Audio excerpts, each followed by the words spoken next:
na 5 večerovih duelih sestajamo v open air varianti, na katero se še nismo čisto navadili, se opravičujemo, bomo počasi do konca poletja, obljubimo. Predstavljam, danes sem posebej vesela in zadovoljna, ker smo v 5. večerov duel povabili predstavnika tiste umetnosti, ki verjetno ni v letošnji Evropski prestolnici kulture adekvatno zajeta, glede na to, kakšne kalibre in kako pomembne umetnike to mesto premore. In to v vseh generacijah. Tukaj danes pred nami sta pripadnika 2 generacij, in sicer, če začnemo najprej z gospodično, Polono Maher, letnik 1972, akademska kiparka, tudi risarka, diplomirala iz kiparstva na Akademiji za likovno umetnost v Bologni in hkrati iz likovne pedagogike na Pedagoški fakulteti v Mariboru. Študijsko se je izpopolnjevala v Bristolu. Če naštejem vse njene samostojne in skupinske razstave, bi bilo predolgo. Mislim, da je najbolje, da se razkrije s svojo ustvarjalnostjo in z celotnim habitusom med našim pogovorom.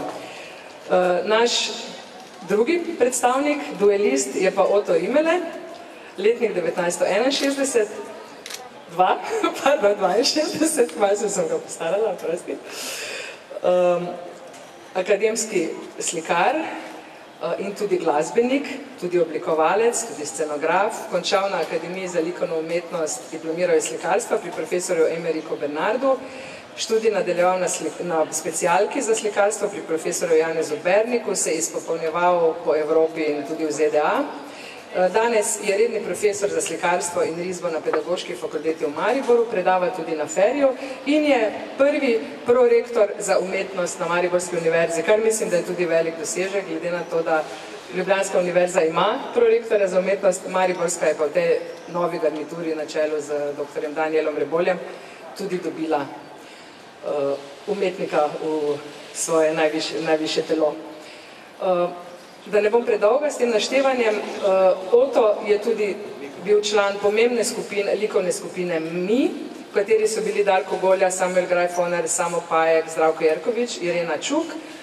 Bili so verjetno ena najbolj prodornih, najprepoznavnejših likovnih skupin v Mariboru sploh. O tem bomo še tudi kakšno rekli v našem pogovoru. Seveda pa nikakor ne smemo na koncu pozabiti, da je Otto Rimele soustanovitelj prve v bistvu rockerske skupine Maribora Lačnega Franca, da je bil v enem obdobju imenovan za drugega kitarista, najboljšega po reviji Jukebox za najboljšega kitarista Jugoslavije in so ob njem se merili ljudje kalibra, recimo Vlatko Stefanovski, Točak je bil, mislim, da prvi, Smakov, pač tisti, ki smo starejša generacija, vemo, o čem govorimo, in pa seveda je bil nekaj časa tudi v Lajbahu. Tako da gre za dva gotovo zelo zanimiva človeka. In morda Koči, če mi ti zdaj vzameš besedo počasi. Ja, preden dobita besedo naša gosta, bi prosil odgovornega urednika Večera, Tomaža Ranca, da nas pozdravi, da pozdravi tudi to zvesto publiko. Izvoli, Tomaž. Kar je osvežilno, veš? Hvala lepa, Koči, si me presenetil, ker že poročam namreč dogodka, ki se je ravno kar začel. Torej, pozdrav vsem 15 000 obiskovalcem, ki ste danes prišli tukaj, šalo na stran. Mislim, da se bomo vseeno prav dobro imeli, tudi v manjših krogih, v manjših zasedbah se rojevajo včasih izjemni dialogi, izjemne besede padajo in včasih je prav tako. Važno je, da smo pravi tukaj. Torej, hvala lepa vsem, ki ste prišli in besedo predajam voditeljem. Hvala. Otto, najprej vprašanje za vas. Ali bo držala trditev, da ste odstopili iz mesta prorektorja za umetnost Mariborske univerze? Hvala za besedo. Očitno. Mogoče bi najprej pozdravil tisto idejo, Medita je obljubljala komorna zasedba in komorna zasedba, to drži. Zdaj pa seveda še na tvoje vprašanje. Torej, pravzaprav je bil velik, pomemben dogodek, da je Maribor dobil prorektorja za področje umetnosti. Tako da sem bil na to funkcijo zelo ponosen, tudi predlagal sem jo in pravzaprav se mi zdi, da Maribor univerza zasluži človeka na tem mestu.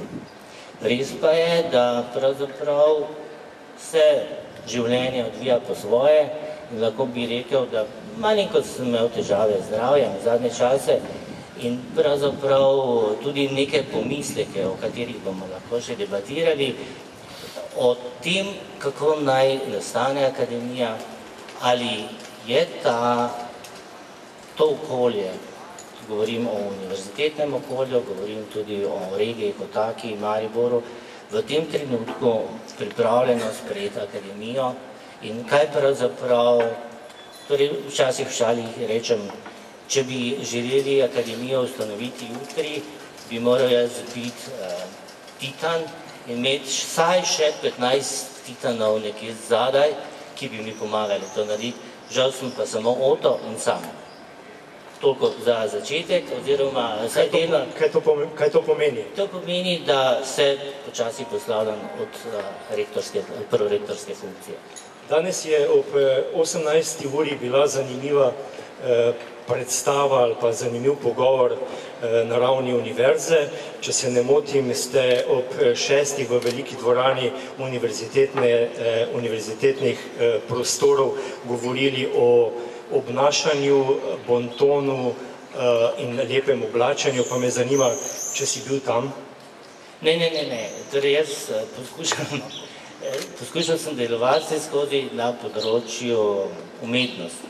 Torej, priznam, univerza deluje na zelo širokem spektru prizadevanj, ki vodijo k neki odličnosti. In tudi podpiram vsa ta prizadevanja, ampak bojim pa se, da odličnost na področju umetnosti ne bo v kratkem dosežena. Mogoče še to vprašanje z moje strani za začetek. Zelo me zanima, kje si preživljal svoje otroštvo. Jaz vem, na Plečnikovem.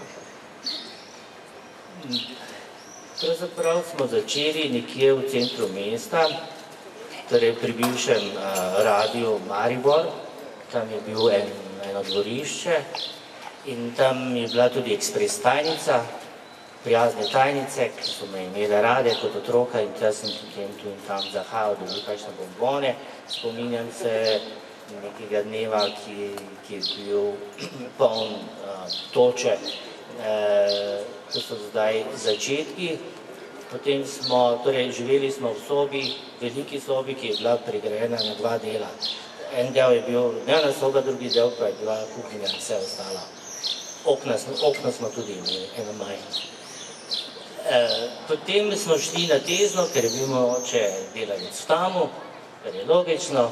Potem pa smo dobili po ne vem kolkem času seveda stanovanje na Plečnikovi in pravzaprav, torej sem blokovski otrok, vse skozi pravzaprav smo se igrali v kleteh z različnimi kartoni, naprimer, v kleti smo imeli tudi disko sobo, luči, prvi bed, vse to se je odvijalo na Plečnikovi tudi v kleti in to so začetki in potem seveda razmišljaš kot kitarist, kdo v sosednjem hodu je tudi kitarist, ki te bo kaj naučil in potem kdo v tretjem hodu je še kakšen kitarist in potem se je začel počasi skupina Zeus, potem Mlačni Franc in tako naprej. Torej, mogoče še kot pripomba, torej, izhajal sem iz garažnega benda, ampak nekako zdaj se približujem 50-im in zdi se mi, da bi tudi akademija, da se ne zasluži samo funkcijo garaže, iz katere naj nastane akademija, ampak pravzaprav mislim, da si vsi zaslužimo, da stopimo en korak naprej. Torej, želim si, da nisem vedno v neki garaži, čisto tako da rečem. Želim si, da pravzaprav lahko človek po nekem življenjskem obdobju tudi normalno diha. ko si bil takrat v garaži, ko si imel 15 let, ko si imel 25 let, ko si imel 35 let, si svojo energijo razdajal. Ni bil noben problem za nič, gari še 5 garaž. Zdaj ne morem biti več v garaži. Polona, kje je tekla tvoja mladost? Tudi ti si verjetno vezana na Maribor, rojena tukaj. V kateri garaži, v kakšnih garažah si ti preživljala svoje prve ustvarjalne faze? Odraščala sem na Pobrežju, na velikem dvorišču z velikim vrtom in bili smo ena taka lepa sosedska banda in hodili smo se žaklat po zimi na breg svili, kradli smo sveče na pokopališču, imeli smo zajčke in kure, zelo lepo je bilo. Kaj pa glede tvojih prvih ustvarjalnih poskusov?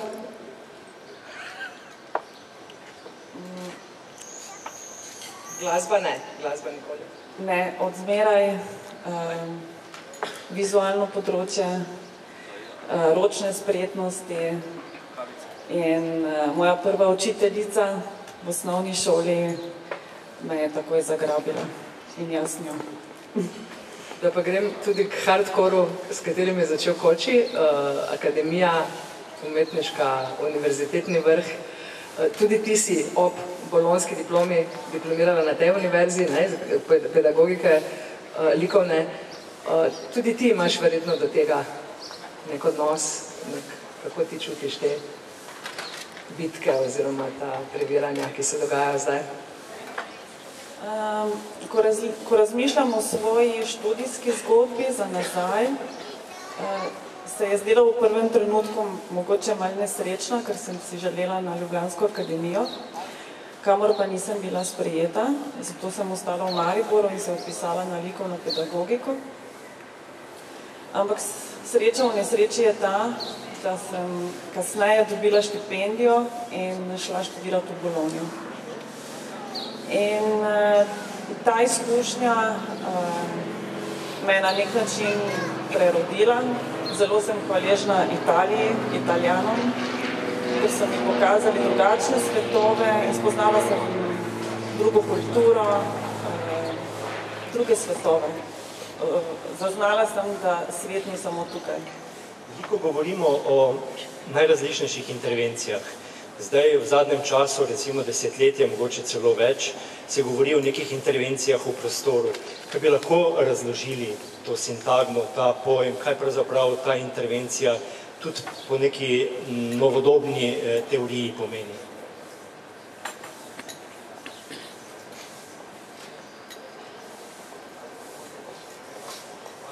Jaz ne bi mogla govoriti o teorijah,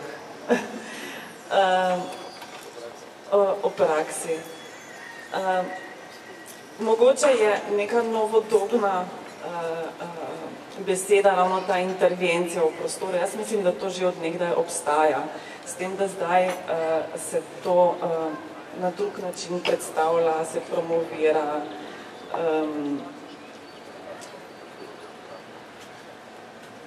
In umetnost je na nek način se mogoče počuti malo tesnjena, premalo opažena in hoče priti na ulico.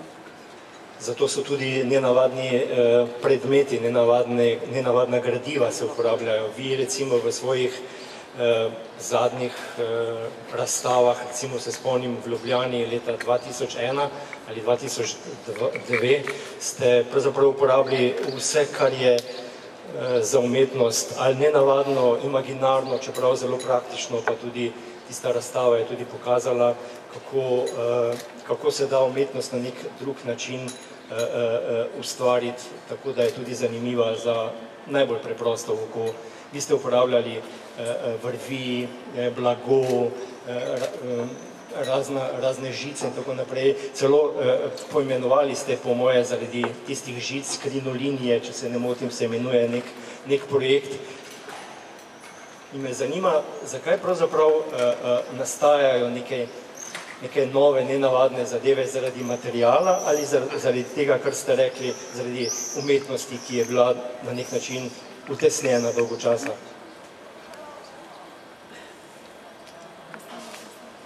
Bom rekla tako, biti kipar danes in tudi zmeraj je težko, ker je potrebno imeti prostor, je potrebno imeti velik avto, je potrebno imeti še par rok, da ti pomaga kaj predstaviti.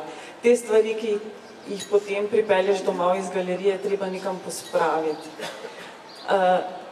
In razstava Krinolinija se je zgodila zato, ker sem srečala še dve ustvarjalki, Almiro Sadar, modno oblikovalko, in Majo Pavlina.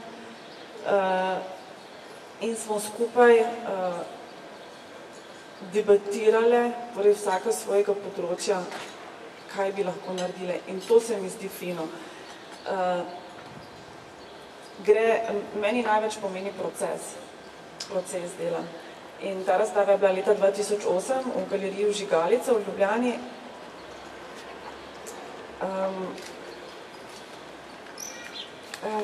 Ko te začne neka izhodiščna beseda ali pa neko izhodiščni element, v tem primeru krinolina, intrigira to toliko, da začneš vse posod iskati krinolino. In jaz sem jo potem na koncu pač našla v armaturi dežnika. Ja. Oto, Štajerski ikebani, v vašem kultnem albumu Lačnega Franca, da še malo pustimo likovno umetnost na strani pri tebi, se spomnim naslovnice, kjer si, mislim, da svojega brata obil v časopisni papir, sem se prav zapomnila, so to neke izkrivljene podobe. In vem, da se nam je ta naslovnica z plato vred zdela fenomenalna. In v bistvu takrat niti nismo vedeli, da si to ti in da je to tvoj brat in da je ideja tvoja, tudi ta, ne samo ta kitarski zvok tipični, ki si ga dal Lačnemu Francu. Dobro, tukaj ne morem se natančno spomniti, če je res bila moja ideja, ker koncev zdaj je lahko pripisovati meni, ker sem tukaj, da je moja ideja. Vem pa, da smo sodelovali z dobrim fotografom, da smo imeli idejo, kako pravzaprav neko vsebino predstaviti javnosti in sigurno smo to naredili na dokaj poseben način. Torej, res je, da je bilo potrebno postopati praktično, zato smo uporabili mojega brata in tudi časopisni papir je bil zelo uporaben, tudi v smislu našega sporočila. Vseeno smo bili tisti, ki smo želeli govoriti v imenu generacije, ki se ne strinja s tem, kako se je živelo takrat, in veseli smo bili, da smo pravzaprav lahko tako enotno, brez presotkov združili neke ideje in pravzaprav spodbudili ta konec primerjavi mogoče z zdajšnjimi generacijami, ki so predvsej drugačne. Torej, mladi ljudje danes pravzaprav ne aktivirajo okolja, temveč verjetno, ne vem, kaj počnejo natančno, ampak nekako bi rekel, da jih ni. Ali da so zelo pasivni, ali da pravzaprav že vsi imajo vozovnice kupljene